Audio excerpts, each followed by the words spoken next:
Alors pour finir ce chapitre sur les lentilles minces et l'étude en particulier de l'œil humain, nous allons donc terminer avec cette dernière partie, grand 4, l'œil et le modèle de l'œil réduit. Alors dans un premier temps, il va vous être demandé de connaître, sans le détail que vous voyez en ce moment sur l'image, les principaux éléments qui constituent l'œil humain. Alors vous voyez que l'œil humain est un organe très complexe, avec beaucoup d'éléments qui ont chacun leur rôle, mais il ne vous sera pas demandé, bien évidemment, de connaître tous ces éléments. Donc nous allons voir ici peut-être une version un peu plus simplifiée de la modélisation de l'œil, et dans tout ce que vous voyez ici en termes de légende autour de l'œil, même comme ça, tout cela ne sera pas à savoir. Alors quels sont les éléments les plus importants pour comprendre ensuite le modèle simplifié de l'œil, que nous allons appeler le modèle réduit de l'œil? Eh bien nous avons, pour commencer, l'iris. L'iris qui donne en fait la couleur à nos yeux. Lorsqu'on dit qu'une personne a les yeux bleus ou les yeux marrons, en fait on se réfère en général à l'iris. L'iris a la possibilité de se contracter ou de se rétracter pour permettre d'ajuster cette ouverture qu'on appelle la pupille et qui régule la quantité de lumière qui peut rentrer dans l'œil. Ensuite, nous trouvons dans l'œil différents éléments transparents que la lumière traversera avant d'arriver ici dans le fond de l'œil, dans cette membrane que vous voyez ici irriguée par des vaisseaux sanguins, que nous appelons la rétine. Alors, qu'est-ce que la lumière va devoir traverser comme milieu transparent? Eh bien, en particulier ici, la cornée, qui est cette espèce de couche extérieure que l'on trouve tout de suite à la surface de nos yeux. Nous voyons ici aussi un élément qui doit vous rappeler certainement quelque chose, avec une forme bien particulière. Eh bien oui, c'est une lentille. C'est une espèce de lentille, donc attention, qui est déformable, malléable. Vous allez voir que les muscles les muscles auxquels cette lentille, qu'on appelle le cristallin, est relié, vont permettre de modifier la forme de cette lentille. Cette lentille qui peut être assimilée à une lentille convergente. Ce qui veut dire que les rayons de lumière, lorsqu'ils vont pénétrer dans l'œil, vont être convergés. Ils devront encore traverser ici tout un matériau visqueux qu'on appelle l'humeur vitrée, ou ici simplement noté vitré, avant donc d'atteindre la membrane qui va capter la lumière, qui se trouve ici dans le fond de l'œil, qu'on appelle la rétine. Donc pour répéter ici les éléments les plus importants que vous aurez à retenir, c'est l'iris, la pupille, qui représente cette ouverture, le cristallin et la cornée, je dirais ensemble, qui ensemble peuvent être assimilés à une lentille unique, en vérité, et finalement la rétine, cette membrane dans le fond de l'œil, qui va aussi avoir un rôle très important. Donc sur ce schéma de coupe transversale de l'œil, coupe transversale horizontale vue de côté, vous pouvez voir donc ici les différents éléments les plus importants dans le fonctionnement de l'œil, ceux qui seront le plus abordés dans ce programme de seconde. La cornée et le cristallin qui ensemble vont jouer le rôle d'une lentille. La pupille qui est l'ouverture autorisée par l'iris. Et cette membrane, ici représentée en vert, qui tapit le fond de notre œil, sur lequel vont se former les images. Cette membrane, elle est photosensible, elle a des cellules sensibles à la lumière, qui vont ensuite transmettre, lorsqu'elle va recevoir des images produites par la lentille, elle va transmettre des informations à travers le nerf optique que vous voyez ici, vers notre cerveau, qui se chargera d'interpréter ces informations. D'ailleurs, à ce sujet, vous pouvez voir, par exemple, que nos yeux, en fait, produisent une image renversée de la réalité. Donc, par exemple, ici, l'objet observé est un crayon qui a la pointe de la mine tournée vers le bas, alors que l'image de ce crayon formé sur notre rétine a un crayon tourné vers le haut. Heureusement, notre cerveau a appris à faire la conversion, on va dire, et il comprend maintenant, bien sûr, que ce qu'on voit est à l'envers du monde réel. Notre cerveau, rassurez-vous, se charge de faire ce travail. Alors, attaquons un petit peu chacun de ces éléments individuellement. Donc, l'iris, je le rappelle, est cette partie de l'œil, la partie colorée de l'œil, et qui va pouvoir, grâce à l'ouverture qu'elle définit, réguler la quantité de lumière qui va pénétrer dans l'œil. Cette ouverture, que l'on associe souvent à une tache noire, mais qui n'est pas une tache en réalité, mais oui, un simple trou, est appelée la pupille. La pupille va adapter sa taille en fonction des conditions de luminosité que vous avez dans votre environnement. Donc, concrètement, si vous êtes dans un endroit avec beaucoup de lumière, eh bien, vous allez voir que votre pupille va avoir tendance à se contracter, fermer un petit peu pour avoir un trou plus petit. Alors que si vous êtes dans des conditions d'obscurité, dans un endroit sombre, cette pupille va essayer de s'ouvrir pour essayer de capter un maximum de lumière. Bon. Donc voilà, sur cette image, on retrouve par exemple ici une pupille qui est contractée, ce qui veut dire donc que la photo a été prise lorsque la personne se trouvait dans des conditions d'éclairage assez importantes, alors que sur cette image, la pupille est dilatée, ce qui veut dire que la personne cherche à capter un maximum de lumière, ce qui veut dire donc qu'elle doit être dans des conditions de manque de lumière, dans des conditions d'obscurité. En termes de comparaison, car nous allons devoir des fois comparer notre œil à des objets d'optique, des appareils d'optique mécaniques. Eh bien, le fonctionnement de la pupille que l'on vient de voir, qui peut s'ouvrir ou se fermer selon les conditions de lumière, peut être assimilé à ce qu'on appelle dans le domaine de l'optique, des appareils d'optique, un diaphragme. Un diaphragme, c'est un appareil qu'on retrouve, par exemple, vous voyez ici sur les appareils photo, et qui peut donc se fermer ou s'ouvrir plus étroitement ou plus largement pour laisser rentrer plus de lumière ou moins de lumière. Donc ensuite, prochaine comparaison que l'on va faire pour établir ce qu'on va appeler le modèle réduit de l'œil. Le modèle réduit qui n'est juste qu'une simplification de l'interprétation que l'on a de la constitution d'un œil, c'est d'associer à une série d'éléments transparents que la lumière va devoir traverser, en l'occurrence la cornée, le cristallin, mais aussi les milieux transparents que l'on trouve entre, comme l'humeur aqueuse qui se trouve ici entre la cornée et le cristallin, ou encore le corps vitré, eh bien, on va les associer à une simple lentille. Alors, c'est vrai qu'en général, on a surtout tendance, à associer juste le cristallin à l'effet de lentille dans l'œil. Mais en vérité, la cornée joue, par exemple, aussi un rôle important dans la déviation des rayons de lumière et dans leur concentration dans notre œil. Donc, en gros, pour simplifier, nous dirons que, voilà, ça va apparaître, nous dirons que la cornée, le cristallin, mais aussi les autres éléments transparents que la lumière traverse, comme l'humeur aqueuse et le corps vitré, peuvent être associés à une simple lentille.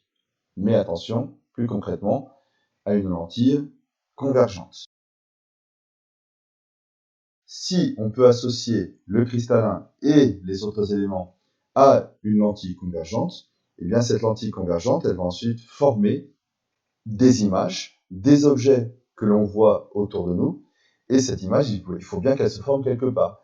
Et bien cette image, elle va être projetée sur une membrane qui se trouve plutôt dans le fond de notre œil.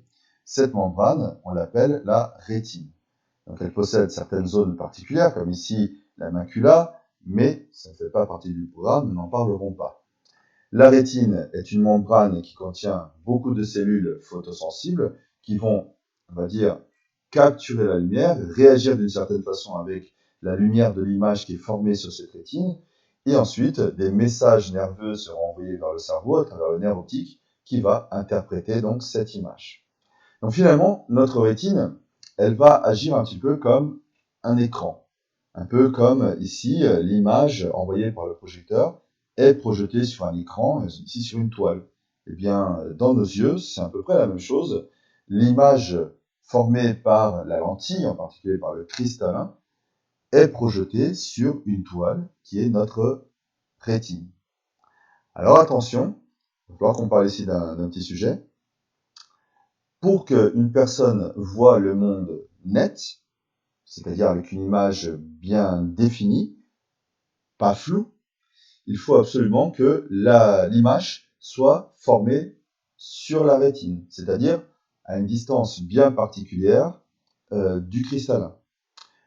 En général, la profondeur d'un œil humain tourne autour des 1,7 cm. On peut considérer que c'est plus ou moins la distance qui sépare le cristallin, c'est-à-dire la lentille de l'œil, de la rétine, c'est-à-dire de l'écran. Ce qui correspond donc d'ailleurs sur nos schémas de tracé de rayon à la distance OA'. Donc on peut dire que dans un œil humain, OA' vaut environ 1,7 centimètres, même si bien sûr ça peut varier légèrement d'une personne à une autre.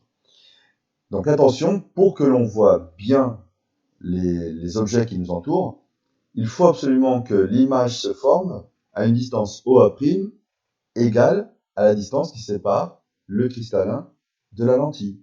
Si l'image se forme, le cristallin de la lentille, non, le cristallin de la rétine.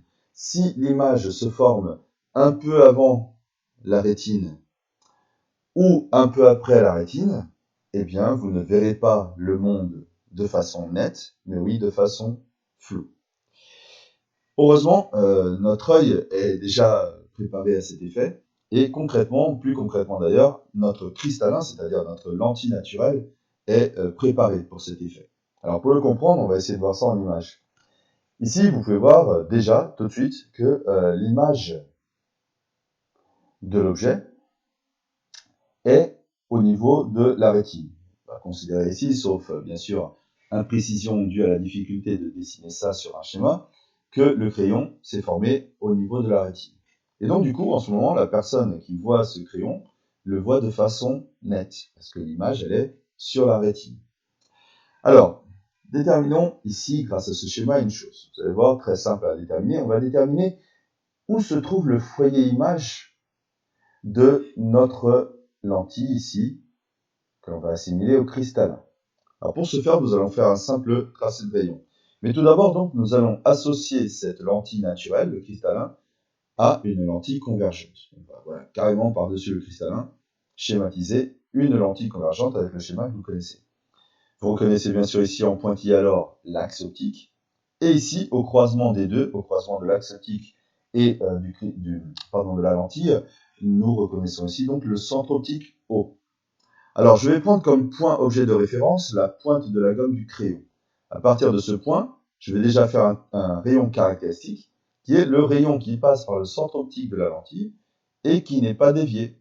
Et on voit que les choses tombent juste. Là, ce rayon, qui représente la pointe de la gomme, va atterrir bien sûr ici à la pointe de la gomme dans sa version image. Je vais prendre alors un deuxième rayon caractéristique qui sort du même point objet ici, un rayon qui va être parallèle à l'axe optique. Alors bien sûr, ce rayon qui sort ici du point objet ira atterrir au point image respectif. Donc ça veut dire qu'il va atterrir ici. Or, d'après les propriétés que nous avons vues précédemment, nous savons que un rayon qui arrive sur une lentille de façon parallèle à l'axe optique sera dirigé ensuite vers un point bien particulier situé sur l'axe qui s'appelle le foyer image F'. Et c'est ainsi que, par ce tracé de rayon, j'ai pu déterminer le foyer image de la lentille. Bon, donc, en ce moment, cette lentille-là, le cristallin de mon œil, a son foyer image. Je rappelle que la distance focale qui sépare le centre optique du foyer image est une distance caractéristique de la lentille. Hein. Donc ici, notre lentille, elle a une distance focale jusqu'au foyer prime bien particulière. Si nos yeux avaient des lentilles, donc des cristallins, qui avaient une distance focale fixe, constante, avec le foyer image toujours au même endroit, eh bien ça nous poserait de sacrés problèmes. Alors comment illustrer ça? Imaginons que maintenant, l'objet, au lieu de se trouver à cette distance de mes yeux, cet objet changeait sa position. Donc maintenant, j'observe l'objet de plus près. Eh bien, voyons ce qui arrive à l'image formée de cet objet. Et bien sûr, ici, je n'ai pas changé la position du foyer image. Donc je pars du principe qu'on a une lentille qui ne change pas sa distance focale. Elle maintient une distance focale toujours identique. Alors voyons voir où va atterrir maintenant l'image de ce crayon. Je prends le même point objet que tout à l'heure et je trace mes rayons caractéristiques. Donc, je vais commencer par le rayon qui passe par le centre optique. Ok, le voilà. Donc, mais attention, ceci n'est pas suffisant pour dire où va être le point image de la pointe de la gomme. Il me faut un deuxième rayon. Et donc je vais faire le rayon qui est parallèle à l'axe optique, et je sais, d'après les propriétés, que ce rayon sera alors dirigé vers le foyer image. Traçons le rayon, et là, qu'est-ce qu'on voit? On voit que l'image, les rayons, au lieu de se concentrer, de se croiser pour former un point image qui serait positionné sur la membrane de la rétine, ce qui serait un fonctionnement normal de l'œil. Eh bien non. Ici, l'image, elle s'est formée ici en ce point, et ça a donné donc une image qui s'est formée derrière l'œil. Mais ça veut dire aussi que mon image ne s'est pas formée au bon endroit. Elle devrait être formée sur la rétine. Qu'est-ce qu'on a sur la rétine par contre? Eh bien, on voit ici que les rayons, ces deux rayons de lumière, au lieu de se croiser sur la rétine, non, ils ne vont pas former un point, ils vont former une espèce de tache. Et concrètement, qu'est-ce qu'on va voir alors nous, en termes d'image perçue par la rétine? Nous allons voir une image floue. Voilà la perception qu'on a. On a cette perception parce que la vraie image, l'image réelle, ne s'est pas formée sur la rétine. Bon, alors comment nos yeux ont trouvé la solution? Eh bien, heureusement pour nous, nous avons un cristallin, une lentille naturelle, qui est déformable. Grâce à des muscles auxquels cette lentille est reliée, cette lentille va pouvoir se bomber ou alors se rétrécir. Alors qu'est-ce que ça veut dire se bomber ou se rétrécir? Ça veut dire devenir plus fine ou devenir plus large. Ici en animation, je pense qu'on comprendra mieux, sous l'effet donc des muscles qui tiennent le cristallin, cette lentille peut devenir plus large ou plus fine, parce qu'elle est étirée sur les côtés, ou alors au contraire contractée. Et lorsqu'une lentille change son épaisseur, donc ici du haut vers le bas, vous voyez une lentille qui est de plus en plus bombée, eh bien on peut voir alors qu'elle va converger les rayons moins ou plus. C'est-à-dire que le foyer image f' va se retrouver plus loin de la lentille ou plus près de la lentille. En fait, plus la lentille est bombée, plus le foyer image se trouvera proche de la lentille. On peut dire aussi que plus la lentille est bombée, plus elle a une distance focale, c'est-à-dire la distance entre ce centre et le foyer image, petite. Et cette capacité à changer sa forme, pour le cristallin, à changer sa forme, de façon à modifier sa distance focale, ou si vous préférez, de façon à modifier la position de son foyer image, c'est ce qu'on appelle la capacité d'accommodation. Notre œil, et plus particulièrement son cristallin, sont capables de s'accommoder. On pourrait dire à la limite de s'adapter. Bon, vous voyez ici sur ce schéma, voilà, une lentille moins bombée, plus fine, à une distance focale f' ou OF', plus grande, qu'une lentille plus bombée, plus large, qui va avoir une distance focale plus petite. Alors concrètement, qu'est-ce qui va se passer? Je me remets ici dans la situation qu'on vient de voir juste avant, avec le foyer f' toujours au même endroit. Mais on a déjà vu que dans cette situation-là, l'image de cet objet se formerait après les rétines. Donc du coup, on n'aurait pas une image nette. Alors qu'est-ce que notre œil va faire? Eh bien, il va s'adapter, c'est un réflexe automatique que nous avons, il va s'adapter, il va changer sa forme, ce qui va changer la position de son foyer image. Je vous montre en animation. Voilà. La rétine change de forme. Ici, elle s'est bombée davantage pour réussir à avoir un objet qui est plus près que tout à l'heure.